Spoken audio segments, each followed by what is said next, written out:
اليومين دول في الترند بتاع تخطيط السنة الجديدة والكلام ده، وانا كنت بعمل زيكم اقعد اتفرج على فيديوهات كتيرة جدا عن تخطيط للسنة الجديدة، ومكنتش بعمل اي حاجة فيهم في الاخر. كنت بقعد اخطط واكتب واعمل وفي الاخر ما بحققش اي حاجة. وانت كمان هتعمل كده، هتقعد تتفرج وي وفي الاخر مش هتحقق اي حاجه. فانا وصلت للزتونه ان ازاي الحاجه اللي انت تخططها للسنه الجديده بجد فعلا ازاي تعملها، ودي عن تجربه. يعني الحاجات دي كلها مجربه، انا جربتها. فاوعى تخطط للسنه الجديده من غير ما تعمل الحاجات اللي انا هقول لك عليهم في الفيديو النهارده. وبجد ما تنسوش الورقه والقلم، لان اخر الفيديو هنعمل بلان. البلان دي هتساعدكم كتير جدا جدا جدا، بجد هتساعدكم قوي ان انتوا تحققوا الحاجات اللي انتوا نفسكم فيها. طب ما تجرب يا اخي، انت غرمان حاجه؟ انت عندك حاجه تخسرها؟ لا انت خسران كل حاجه. ورقه وقلم واكتبي معايا يا ست الكل. بصوا، اول حاجه مشكلتنا ان احنا بنأفور قوي وبنبقى متحمسين زياده عن اللزوم، وبنبقى عايزين نكسر الدنيا ونحرر الكواكب في الاول. ان احنا بنبقى متحمسين جدا اول شهر او تاني شهر، ونبتدي نعمل كل الحاجات اللي احنا كتبناها، وبعد كده ما بنكملش. ده بيحصل ليه؟ ده بيحصل عشان انا نسيت ابص، المفروض ابص للكاميرا هنا، فانا مش هعيد تاني، اعتبروني بص هنا. اوكي؟ فده بيحصل ليه؟ بيحصل عشان احنا بنحط اهداف كبيره جدا. ما تقولش ان انا هبتدي ان انا اقرا 100 كتاب السنه دي. فكره ان انت تحط اهداف كبيره قوي مش بتحقق منها اي حاجه في الاخر، او بتحقق منها جزء صغير، وبعد كده مخك بيشوفها ان هي حاجه كبيره قوي، فبالتالي مش بيكمل لانه بيكبرها لك قوي، وابتدي يحط مبررات ان هو مش قادر. طب استنى لما نعمل كذا الاول، طب استنى هنبتدي من يوم كذا، طب استنى.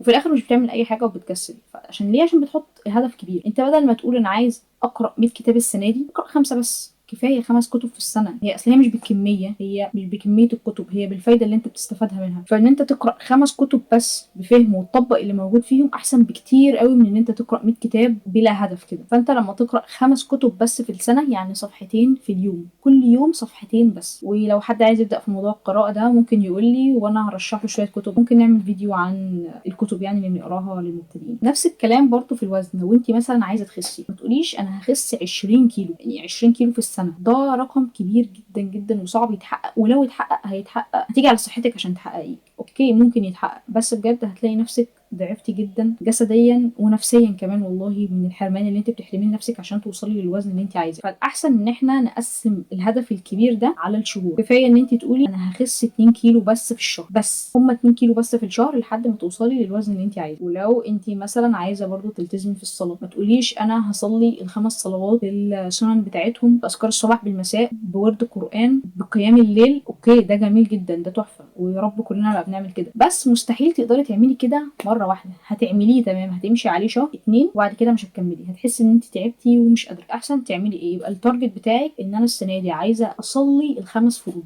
الخمس فروض كاملين، الخمس فروض كلهم انا عايزه اصليهم، ما فوتش ولا فرض فيهم. بس طول السنه ما تفوتيش ولا فرض. يبقى هدفك السنه دي ان انت تصلي الخمس فروض باوقاتهم من غير ما تفوتي ولا صلاه على مدار السنه. الحمد لله خلصنا السنه بتاعتنا، خلصتيهم في 6 شهور وفضلت ملتزمه لمده 6 شهور، لقيتي الدنيا تمام حلو، زودي. لقيتي ان انت لسه بتسقطي وبتعصلجي في النص، كملي السنه. لو الدنيا اتظبطت قبل السنه ممكن بعد 6 شهور تبتدي ان انت تزودي السنن. يبقى انت تصلي كل فرض بالسنه بتاعته. فكده هينتهي بيك ان انت اول 6 شهور تعودي نفسك ان انت تصلي الخمس فروض في اوقاتهم، وبعد كده تزودي ال6 شهور التانيين من السنه تبتدي ان انت تزودي السنن. فانت كده هتخلص السنه ان انت بتصلي الخمس فروض بالسنن بتاعتك. ده شوط كبير جدا على فكره. بعد السنه دي انت تمام الحمد لله التزمتي في الصلاه وبقيتي بتصلي، نبتدي بقى ان احنا السنه اللي بعدها ان شاء الله تزودي اذكار الصباح والمساء، تزودي ورد من القران تقرايه مثلا كل يوم. فنبتدي واحده واحده. عايزه تبتدي كل ده وهتكوني واثقه ان انت تمام مش هتوقفي حاجه فيهم، ابدأي طبعا يعني. ده يا رب كلنا نوصل لهذه المرحله، يعني يا رب كلنا بنعمل كده ويقوينا على ده. بس انا بتكلم عن الناس اللي بجد بيبقى صعب عليهم شويه، فخدوا الحاجه واحده واحده. اول جزئيه احنا عرفنا بالظبط ان احنا ما نكترش على نفسنا، ما نافورش، ما نحطش هدف كبير عشان ما نعطلش في النص. لا، قسموا اجزاء صغيره. عايز تبتدي تقرا، كفايه كتاب كل 3 شهور، عادي جدا ان انت تقعد في الكتاب 3 شهور، مش مهم. المهم الاستمراريه، اهم حاجه consistency، الاستمراريه ده المهم، اهم بكتير جدا من ان انت تعمل كميات كبيره قوي في الاول وبعد كده ما تكملش. تاني جزئيه بنتكلم فيها ان انت مش مضطر ان انت تطلع القمر ولا تحرر العالم. ما تحطش على نفسك لود انك لازم تظبط كل حاجه في حياتك السنه دي. انت بني ادم، احنا بني ادمين يا جماعه.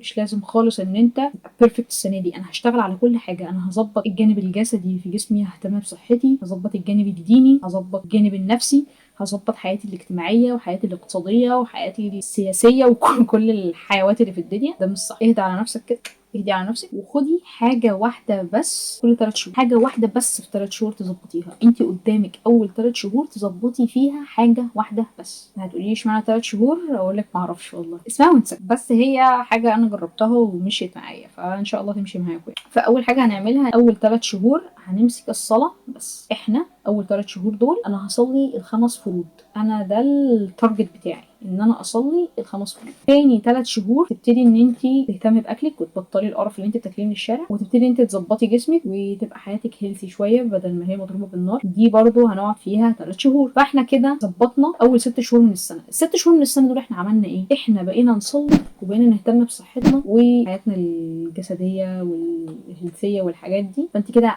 عندك 6 شهور انت بجد ظبطتي فيهم اهم حاجه في الدنيا، علاقتك بربنا وعلاقتك بجسمك، علاقتك بنفسك. انت كده بصي ملكه العالم، انت كده زي الفل. قعدت 6 شهور بتعملي الحاجات دي، زودي حاجه تانية انت نفسك فيها ال3 شهور اللي بعد كده. نفسك مثلا انت تحسني اللغه، تمام حلو، قعدنا 6 شهور بنظبط الصلاه وبنظبط جسمنا وكده، نقعد 3 شهور بنظبط اللغه. بعد كده تمام 3 شهور خلصوا، دخلي حاجه رابعه معاهم ال3 شهور اللي بعد كده اللي هم اخر 3 شهور في السنه. ممكن تبتدي ان انت مثلا تقراي ايا كان اللي نفسك فيه تظبطيه، بس المهم ان انت ما تقوليش انا هقرا واتعلم لغه واظبط جسمي واصلي واظبط علاقتي باهلي كل ده في نفس اول السنه، ومش تعملي حاجه فيهم في الاخر. مفيش بني ادم طبيعي هيقدر يعمل كل ده مع بعض. اخر جزء في الفيديو عايزه اتكلم في حاجه، ان انا كنت باخد كورس من فتره، كورس في الماركتنج يعني. فكان في مبدا في الماركتنج اسمه سمارت، قاعده يعني اسمها سمارت. ايه هي السمارت دي؟ يعني ايه علاقه السمارت بالتسويق، بالحياه، بالتخطيط للسنه الجديده؟ علاقتها ببعض ان سمارت دي بيستخدموها عشان يحددوا الاهداف التسويقيه للبراند اللي هم شغالين عليه، طريقه تكون ذكيه، سمارت يعني ذكيه سمارت. هنرجع تاني برضو هتقولي لي ايه علاقه السمارت بالتسويق بتخطيط للسنه الجديده؟ اسمعي الاخر،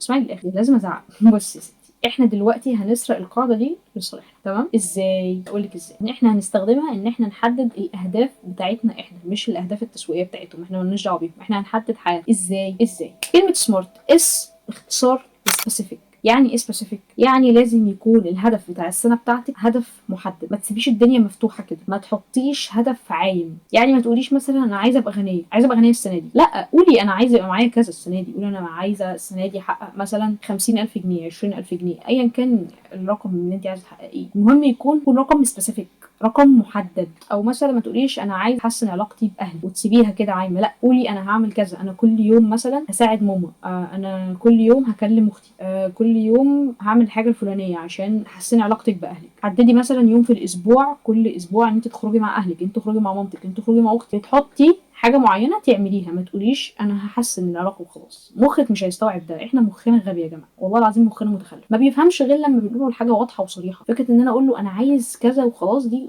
كذا دي ايه هي؟ قولي انا عايزه حاجه محدده، اعمليه كانه عيل صغير. تاني حرف هو حرف الام، وهو اختصار لميجربل. يعني ايه ميجربل؟ يعني قابل للقياس. يعني ايه قابل للقياس؟ مش هجيب مسطره واقيسه يعني مش عايزين استظراف، لا قابل للقياس ده يعني انا اقدر اقيس الحاجه دي. يعني ايه اقدر اقيس الحاجه دي؟ يعني مثلا انت عايزه تخس، فدي حاجه قابله للقياس، ان انا كل اسبوع هعرف انا خسيت قد ايه، او كل اسبوعين او كل شهر. فانا اقول مثلا التارجت بتاعي ان انا عايزه اخس في الشهر 2 كيلو 3 كيلو، فانا دي حاجه هعرف اقيسها. فهو ده المقصود بميجربل. بعدها حرف الاي وهو اتشيفبل. يعني ايه اتشيفبل؟ يعني حاجه قابله للتحقيق، تمام؟ ما تقوليش مثلا نفسي اتجوز احمد ابو هشيمه،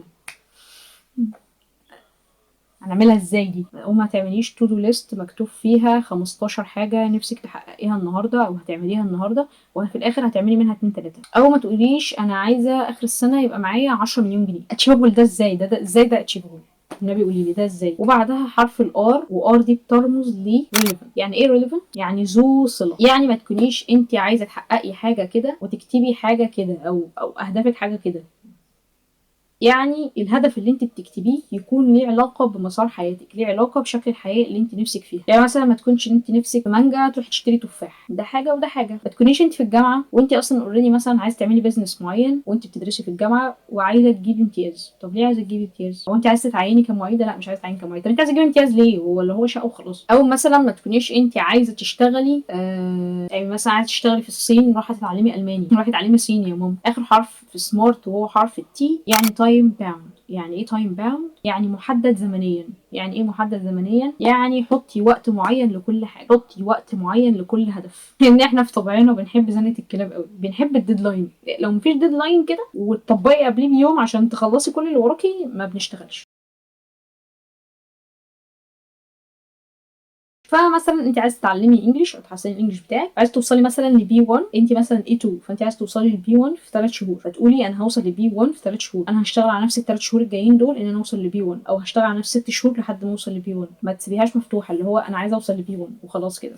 عارفه هتقعدي في بي 1 ده سنه، والله العظيم اراهنك هتقعدي فيه سنه. ليه؟ عشان انت ما حددتيش لنفسك. انما انت لما بتقولي انا في خلال ال3 شهور الجايين دول انا دلوقتي بي 1 وعايزه اوصل لبي 2، فانا في 3 شهور او 6 شهور هوصل لبي 2، هتقعدي تشتغلي على نفسك لحد ما توصلي. انما وانت سايباها مفتوحه كده مش هتعملي حاجه. او مثلا انت عايزه تخسي دلوقتي، قولي برضو انا في خلال 6 شهور عايزه اخس 8 كيلو 6 كيلو، على حسب بقى دنيتك. حددي، ما تقوليش انا عايزه اخس وخلاص، لا قولي انا في خلال كذا عايزه اعمل كذا. ده بجد والله لما تظبطوا الحاجات دي، الحاجات هتفرق معاكم جدا. طول ما انتوا سايبين الحاجه مفتوحه، ولا انت محدده الهدف اللي انت عايزاه، ولا انت محدده له وقت معين، ولا انت او بتروحي للاكستريم قوي ان انت تحققي اهداف كبيره قوي ووقت صغير قوي. لا، ما خلينا وسطيين برضه. حددي اهداف سبيسيفيك، اهداف محدده في وقت محدد، وحاجات قابله للتنفيذ ان انت تقدري تعمليها وخلاص. بس هتتعمل والله. ولازم ان انا اعمل كل فتره كده وقفه، نقف وقفه كده مع نفسنا نشوف احنا وصلنا لايه.